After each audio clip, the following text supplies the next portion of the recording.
Watching this, the elder is completely shocked, unable to understand how this woman just easily destroyed a high-level calamity monster like it was a common garden weed. He bows deeply to show his respect and addresses Qi Qingmo as a fairy, quickly explaining that the sacred land refers to the Sun-Moon Sacred Land, a powerful group of high-level plant cultivators in the Origin Land. He adds that his own plant god cult is just a weak puppet group working under them to build the portal, and politely asks if there is anything else she wants to know. Qi Qingmo simply orders him to summon every single beast hiding in the underground tunnels right away. Seeing a small chance to survive, the elder begs to know if she will spare his life if he helps, and she calmly agrees to let him live. Eager to save himself, the great elder pulls out a strange red rose and promises to bring up every hidden beast immediately. He then activates the device, sending dark red energy waves pulsing through the cracked city streets to trigger the massive summon. For years, Shanghai City seemed peaceful, but a living nightmare was hiding right under its streets. Lin Zichen watches in absolute shock as a massive, multi-headed horde of terrifying mutant beasts suddenly bursts out from the underground.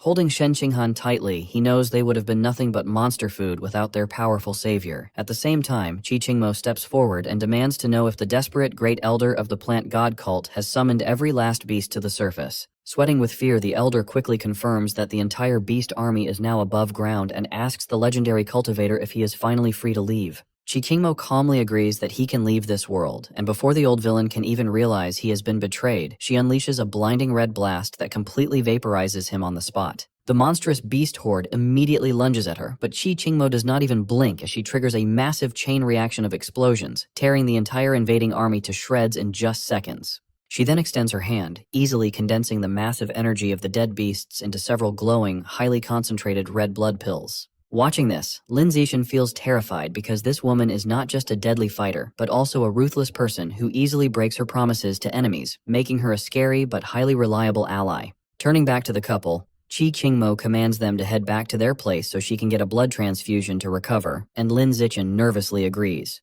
Once they are back in their apartment, Qi Qingmo tosses the newly made blood pills onto the table and tells them to split the prize, making them incredibly grateful to the pavilion master as Lin Zichen realizes she is extremely generous to her own people. He cannot help but compare her to the deputy governor, Ye Yongsheng, the lying politician who betrayed them, and he vows that once he grows strong enough, he will hunt him down and make him pay for everything. To help her heal, Lin Zichen becomes a literal human battery, spending the next 10 hours straight pumping his own energy and blood directly into Qi Qingmo to help her recover from her battle exhaustion. As soon as the healing session is over, they start studying the blue beast cores to find some energy that could help her recover more, but they unfortunately hit a complete dead end with no results. Meanwhile, cleanup crews on the ruined streets use advanced drones to scan the massive sinkholes, discovering a complex network of deep underground tunnels that cause the city's strange earthquakes and showing that the cult has been digging under them for a very long time. Far away in the Sun-Moon Sacred Land, a green-haired plant goddess rests comfortably inside a giant sharp-toothed flower and calmly notes that their grand plan to build a base on Earth has failed completely. Bowing in absolute terror, the masked cult leader tries to defend herself, explaining that everything was going perfectly until a powerful, mysterious woman in a Taoist robe showed up and destroyed their entire operation.